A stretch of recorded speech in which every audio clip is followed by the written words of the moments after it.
What's up, guys? Making a video on the new season of Conquerors Blade that's coming out September 19th. I'm super excited for that season. It looks awesome.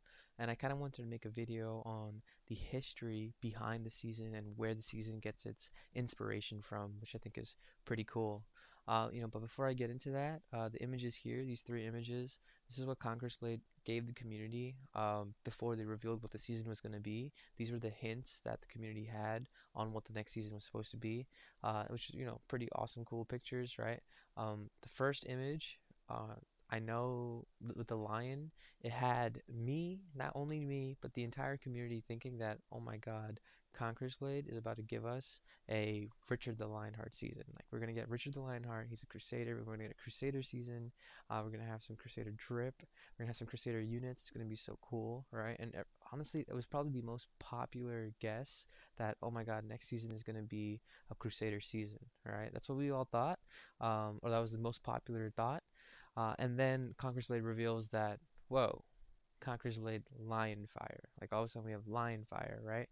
And we see that this is not a Crusader season. What the heck is this? You have muskets, you have cannons, right? You have firepower, right? And what is this season? And what's the history behind this season? Well, I think it's super cool. I love it, right? It's not a Crusader season, but we have a Swedish season, all right? This is actually based off of Sweden, and there's a really cool history with what's going on here.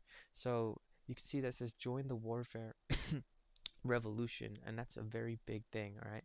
Because this entire season is based off of King Gustavus Adolphus, all right? King Gustavus Adolphus. He was a Swedish king. His nickname was Lion of the North, right? So that's where we get the lion part in Lionfire, and he was known as the father of modern warfare. And we're going to learn about, I'll tell you guys about things that he did, but that's why it's called Lionfire, because he's like the lion in the north, and he's the father of modern warfare, right? Especially with muskets and firepower. So Lionfire, that's where the season gets its name from.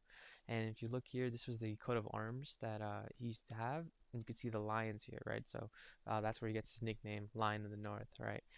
He was an incredible general. He's like a legend in history. One of the greatest generals ever. Lot of respect, a lot of fear, and just aura from this guy. So we're going to talk about what's happening in history. What is the history behind this? So first thing is first, this is happening around the 1600s. So we have like kind of medieval-ish Europe, right? Still medieval-ish Europe. What's happening is you have the 30 Years' War that's going on. If you don't know what it is, I would highly recommend looking up that war. The war's pretty crazy. It's a brutal, devastating, destructive war between Protestants and Catholics.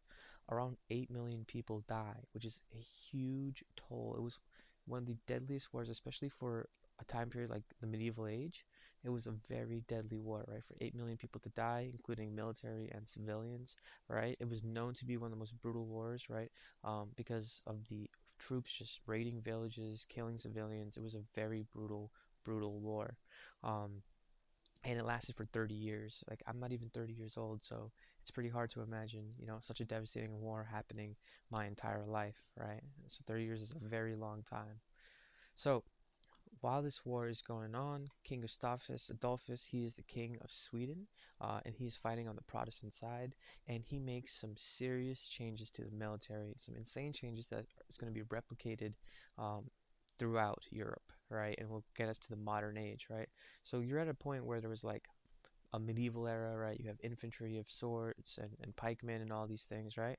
But King Gustavus, right, he decided to change it up a little bit. He realized the potential in firepower, and in this Conqueror's Blade trailer image, this is exactly what he did.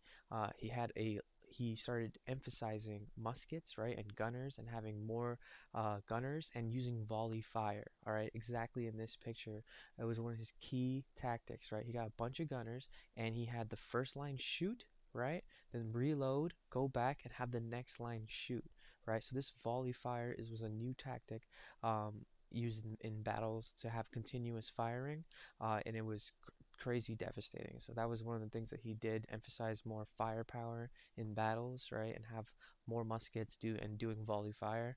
Another insane addition he had to the army was he realized that, hey, armor is heavy and it's clunky, right? We don't need armor. So with his troops, right, they had him have very light armor. So you can see here in this image, it does a good job of portraying the general idea, right? Having pretty much no armor at all, just light clothes, so you're able to move very quickly. He realized that in warfare, right, what's even more important is speed, right? Being able to maneuver and being mobile and being agile, that's the key. So he got rid of basically wearing heavy armor, right? And his most of his troops were put in light armor, allowing them to be able to move very quickly, right? He was all about speed. So that was the second thing that we see that will be repeated, right? Armor becomes less and less popular, right? Today, no one wears armor. Um, the next thing is artillery, right? He was known for his use of artillery, right? So before these cannons and stuff, they would only be used for sieges, right? And you'd bring artillery to like, okay, destroy walls or attack towns. But he realized the power of artillery, right? Especially quick moving artillery. He got smaller cannons, put them on wheels, and moved them into battlefields, and he was able to maneuver them very well and blow the hell out of his enemies, right? And this is like the start of artillery being used in warfare, not just for sieges, but in battles itself. So that was another massive change that he made into warfare. And another thing, this picture doesn't show it too well, but essentially, before it was in medieval fights, you had infantry versus infantry, and kind of cav versus, like everyone's kind of individual. One of the main things that he did, or what he's known for, if you look him up, is he combined the uses of infantry, cav, and gunners together. Like he used all three simultaneously in an army, and he used all three of them well, um, which proved to be insanely effective in combat. So all those changes that he makes in warfare gives him the name Lion of the North, and this idea that he's the father of modern warfare, right? Because after this, you no longer have kind of the typical medieval fights with infantry. You see after King Gustavus, right? You see a increase in the use of muskets, increase in the use of gunners in war, right? And then and it will lead us to the Napoleonic Wars, where you pretty much have only gunners, and then basically to today, where you have modern warfare, right? So that's why he's kind of known as the father of modern warfare. And you can always also look him up, and there's so much about him, so much more that I don't want to go on. Just is just a general gist of who he is and what the season is based off of. But yeah, that's what it is. It's not a Crusader season, guys. We got a Swedish season, but I think it's also another cool point in history. And I like what they're doing with the whole warfare revolution. I like the whole entire Lionfire, right? It's giving a lot of respect to him, and giving a lot of homage to him. So I do love that, and I hope you guys enjoy the history behind the season.